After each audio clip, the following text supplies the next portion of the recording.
on a amplifié un processus de dualité au lieu de, grâce à notre présence dans la matière en tant qu'élément spirituel, au lieu d'amener cette unité dans le plan matériel.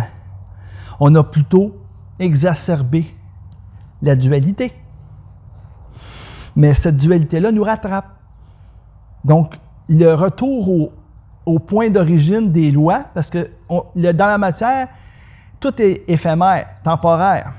Et on peut, dans une période évolutive, je dirais mélanger par nos destinées, par nos choix, on peut tout brouiller les cartes. On peut brouiller les cartes. Autrement dit, là, on peut foutre le bordel dans le plan matériel avec notre libre arbitre, mais ça a une durée limitée.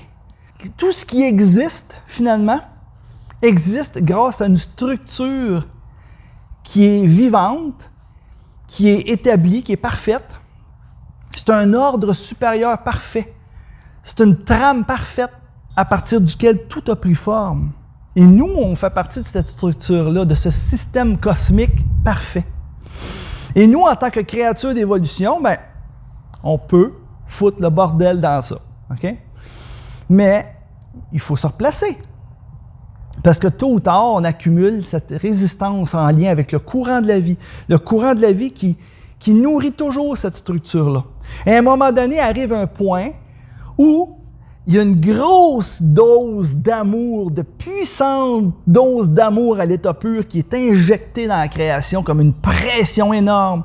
Et ça, c'est la volonté de la lumière, hein, de pousser à la conclusion tous les destinées des êtres humains, des esprits humains qui habitent la création et qui sont là pour évoluer. Donc, on arrive à une fin de cycle, OK, d'accord? Et la pression augmente. La pression augmente, pourquoi?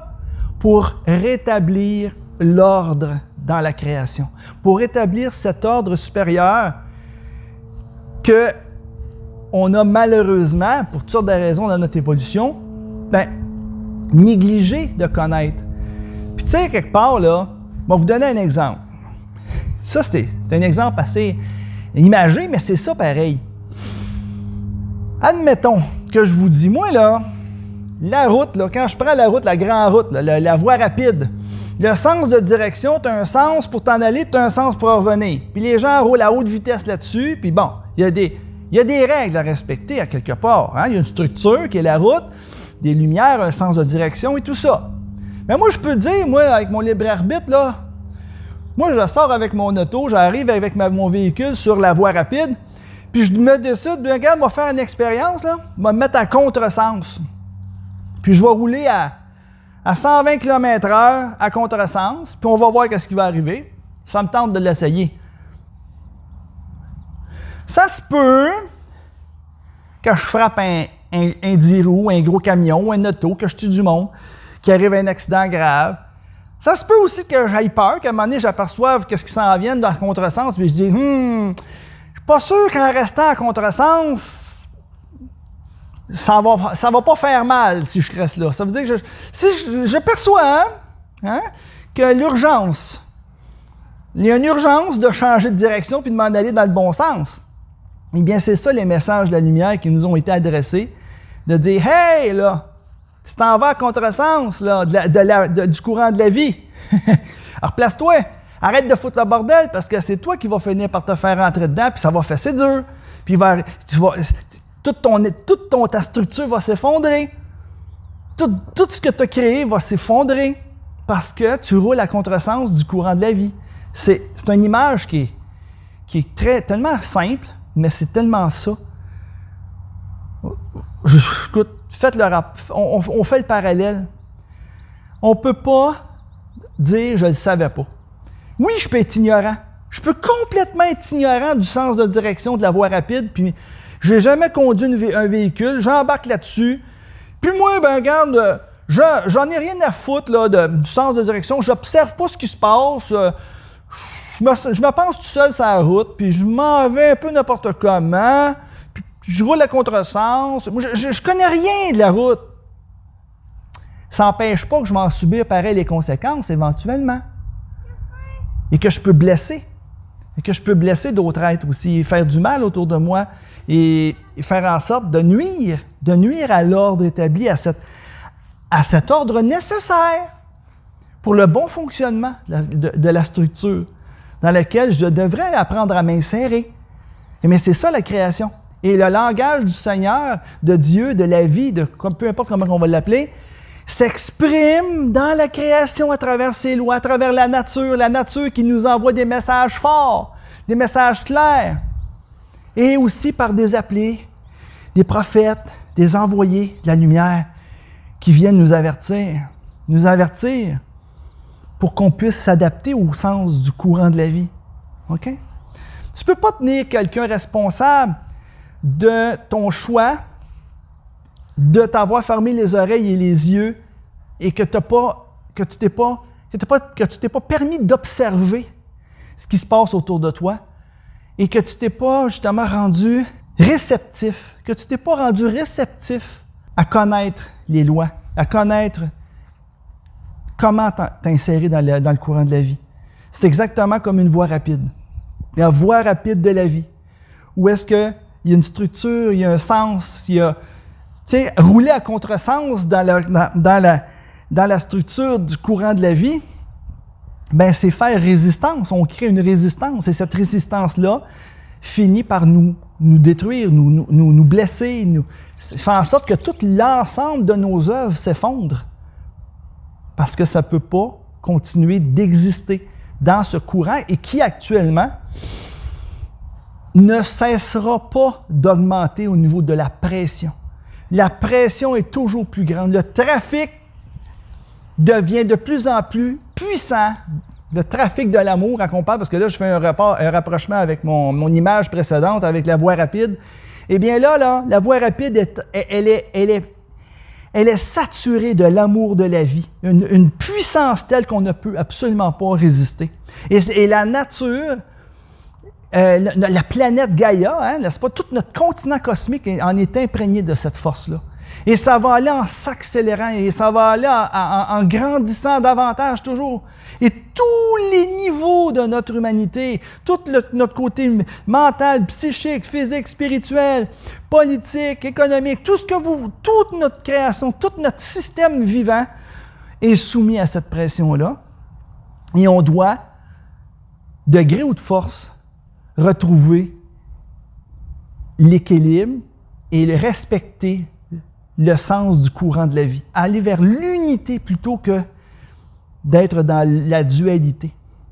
Alors, le 21e siècle sera spirituel ou ne sera pas. Il y a une clairvoyance dans ça, parce que justement, ça nous parle. On est à la croisée des chemins. Et l'œuvre humaine, quelle qu'elle soit, qui ne respecte pas l'unité de la structure cosmique de la création, eh bien, elle est vouée à s'effondrer. Et on va vivre dans les prochains jours, dans les prochaines semaines, les prochains mois, les prochaines années, cet effondrement qui va faire mal.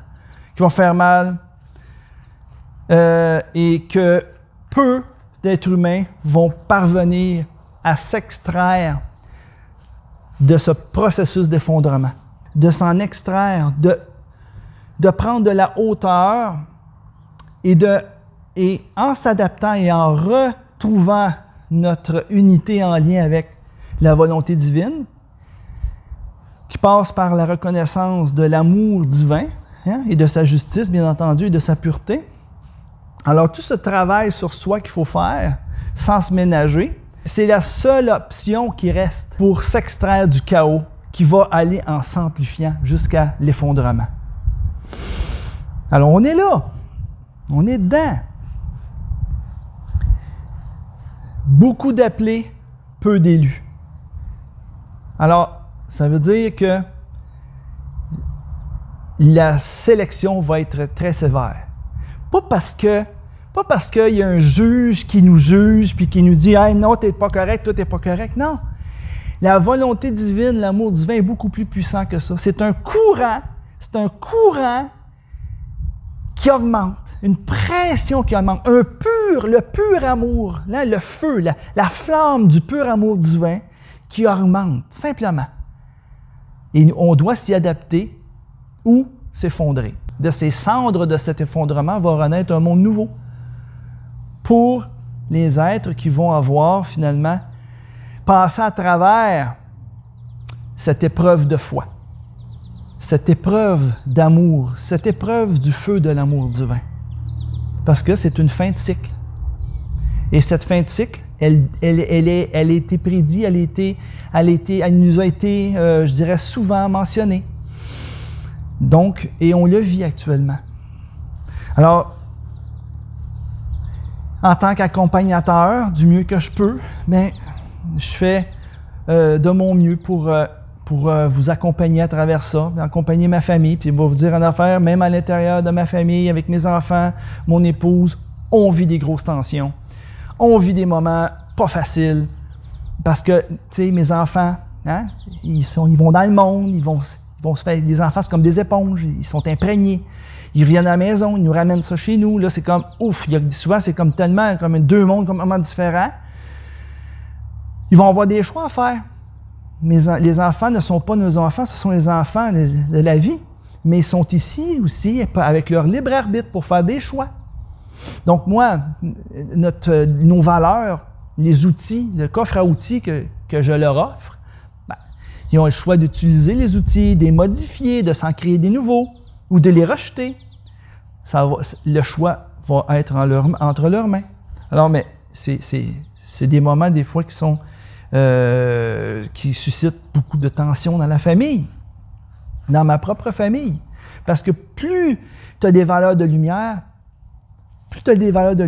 plus tu es soumis à cette pression-là parce que tu as une responsabilité. Et dans le combat qu'on mène actuellement, bien, on devient plus facilement la cible des ténèbres.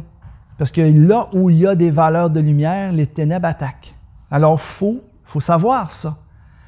On porte une responsabilité, mais si on se connecte consciemment à la force de l'amour divin, on est soutenu. Puis on se renforce dans ce feu de ce combat. C'est comme on frappe l'épée. Pour créer une épée, il faut tremper le métal, puis le forger, puis c'est-à-dire le frapper là, pour le durcir, pour renforcer le métal qui va faire en sorte que tu vas faire une épée qui est tranchante puis qui est solide. Bien, c'est ceux qui aspirent à la lumière, bien, c'est comme ça. Dans le feu de l'amour, eh bien, les ténèbres servent la lumière parce que ça ne fait que nous renforcer dans notre combat. Le combat nous renforce et ça fait en sorte que la flamme de notre esprit devient toujours plus forte et plus intense. Alors, écoute, je vous laisse sur cette petite vidéo. Sachez que je vous aime, que je pense à tous ceux qui vivent des moments pas faciles. N'hésitez pas à me faire des commentaires, à partager vos expériences. Alors, je vous souhaite à la prochaine. Je vous aime et